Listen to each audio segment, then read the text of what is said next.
ઉધના વિસ્તારમાં એક યુવતીને છેલ્લા 6 મહિનાથી સતત પીછો કરી અશ્લીલ ઇશારા કરી વાત કરવા દબાણ કરનાર 3 આરોપીઓની ધરપકડ કરાઈ છે। સુરતના ઉધના વિસ્તારમાં એક યુવતીને છેલ્લા 6 મહિનાથી સતત પીછો કરી અશ્લીલ ઇશારા કરી વાત કરવા દબાણ કરનાર શખ્સ તેમજ તેના 2 સાથીઓએ યુવતીના પિતાને પોલીસ ફરિયાદ ના કરે તે માટે કારખાને જઈ જાનથી મારી નાખવાની ધમકી આપી હતી। આખરે ત્રણેય આરોપીની ધરપકડ કરવામાં આવી છે। મુખ્ય આરોપી તો બેરોજગાર છે। ફરિયાદી યુવતીના જણાવ્યા અનુસાર આરોપી ઓમપ્રકાશ ઉર્ફે નનકા રામ ખદેરુ ધુરિયા છેલ્લા 6 મહિનાથી જ્યારે ફરિયાદી કામ ઉપર જતી હતી ત્યારે પીછો કરી હેરાન પરેશાન કરતા હતા। તેણે અનેકવાર વાત કરવા દબાણ પણ કર્યું હતું। તદુપરાંત તેણે મોબાઈલમાં વોટ્સએપ ઉપર અશ્લીલ મેસેજ પણ મોકલ્યા અને અલગ અલગ ફેસબુક આઈડી મારફતે પણ સેક્સ્યુઅલી હેરાનગતિ કરતા મેસેજ મોકલ્યા હતા। આ ઘટના ત્યાં સુધી આવી પહોંચી કે ફરિયાદી એક દિવસ ઘરે એકલી હાજર હતી ત્યારે ઓમપ્રકાશ ઘરમાં પ્રવેશી ફરિયાદીનો હાથ પકડી છેડતી કરવાનો પ્રયાસ કર્યો હતો। યુવતી તે સમયે ખૂબ જ ગભરાઈ ગઈ હતી અને સ્થાનિકો આવતા અગાઉ આરોપી ભાગી ગયો હતો। આ ઘટનાથી નારાજ યુવતીના પિતાએ પોલીસ ફરિયાદ કરવાની તૈયારી દેખાડતા આરોપી ઓમપ્રકાશ અને તેના 2 સાથી રાહુલ જયનારાયણસિંહ અને જીતુ નવલ જાદવે ફરિયાદીના પિતાના કારખાને જઈ જાહેરમાં જ ધમકી આપી હતી કે જો ફરિયાદ કરશે તો તેને જાનથી મારી નાખવામાં આવશે। ફરિયાદીના લેખિત જણાવ્યાના આધારે ઉધના પોલીસે તાત્કાલિક તપાસ શરૂ કરી હતી। ત્રણેય આરોપીઓને તેમના નિવાસ સ્થાન ઉપરથી પકડી પાડવામાં આવ્યા છે।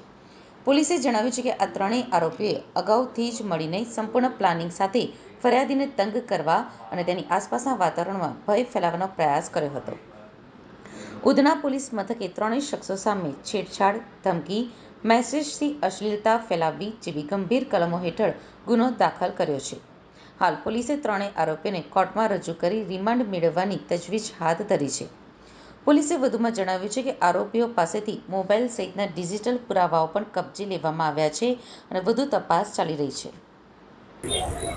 આ ગુના ગામે હકીકત એવી છે કે જે ફરિયાદી છે એ જ્યારે પોતે કામે જઈ રહ્યા હોય ત્યારે રસ્તામાં એને આ ગુનાનો જે મુખ્ય આરોપી છે ઓમપ્રકાશ ઉર્ફે નનકા રામ ખદેરુ ધુરિયા કે જે અખંડનગર જોનપુર યુપીનો વતની છે અને અહીંયા આગળ ઉધના પોલીસ સ્ટેશનના બીઆરસી વિસ્તારમાં રહે છે એ છેડતી કરતો હતો। પરાણે એની સાથે વાત કરવા માટે દબાણ કરતો હતો ફરિયાદીશ્રીને।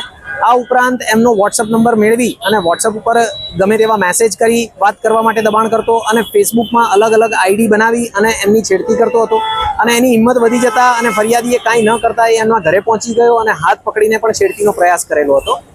ત્યારબાદ ફરિયાદીએ એમના પિતાને આ બાબતની જાણ કરતા આ જે આરોપી છે એના સહ આરોપીઓ આ ગુનાના રાહુલ જયનારાયણસિંહ કે જે માંડાબાદપુર યુપીનો વતની છે અને જીતુ નવલ જાદવ કે જે પારોળા જલગાંવ મહારાષ્ટ્રનો વતની છે એને પોતાની સાથે લઈ જઈ ફરિયાદીના પિતાના કારખાને જઈ અને એમને જો ફરિયાદ કરીશ તો જાનથી મારી નાખીશ એ પ્રકારની ધમકી આપેલી હતી। ત્યારબાદ આ ફરિયાદી અને એના પિતા પોલીસ સ્ટેશન આવી હકીકતની જાણ કરતા તાત્કાલિક આ બાબતે ગુનો દાખલ કરવામાં આવેલો છે અને ગુનો દાખલ કરી અને સર્વેલન્સના આધારે આ જે આરોપીઓ છે એમને હાલ અટક કરવામાં આવ્યા છે। એમની પૂછપરછ અને આગળની કાયદેસરની કાર્યવાહી ચાલુમાં છે। ફરિયાદીને અવારનવાર પરેશાન કરવામાં આવતું।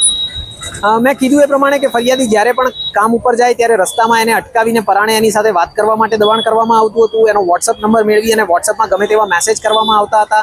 ફેસબુકમાં મેસેજ કર્યા ત્યારે ફેસબુકમાં એમને બ્લોક કરી દેવામાં આવે તો નવા આઈડી જનરેટ કરી અને એ અલગ અલગ આઈડી ઉપરથી મેસેજ કરીને પણ પરેશાની કરતા હતા અને બાદમાં અંતે જ્યારે એની હિંમત ખૂબ વધી ગઈ ત્યારે ફરિયાદીના ઘરે પહોંચી એનો હાથ પકડી અને છેડતી કરવાની પ્રયત્ન કરેલો હતો।